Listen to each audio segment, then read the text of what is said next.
আপনার চরিত্রও মিথ্যা আর আপনার ধর্ম কেবল মিথ্যা। বাসুদেব, আপনি সীমা লঙ্ঘন করছেন। আমি আপনাকে সম্মান করি, কিন্তু অপর কারো ধর্মকে মিথ্যা বলার আপনার কোনো অধিকার নেই। আমার ধর্ম সত্য, আর এই কারণে আমাকে কেউ পরাজিত করতে পারবে না, কেউ না। আমি আপনাকে পরাজিত করতে, এই মুহূর্তে আপনাকে পরাজিত করতে পারি মহামহিম বিশ্ব।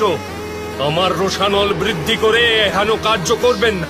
এরূপ কোন ধাতু নেই যা অগ্নির তাপে গলিত হয় না, আর এরূপ কোন প্রতিজ্ঞা, কোন অভিশাপ, কোন আশীর্বাদ নেই যা আমি মিথ্যা করতে পারি। আপনি সৃষ্টির সুখ ও নিয়তির পরিকল্পনায় বাধা হয়ে দাঁড়িয়ে আছেন। এবার যদি আপনি নিজের অস্ত্র পরিত্যাগ না করেন, তবে আমি অবশ্যই আপনাকে বধ করে দেব।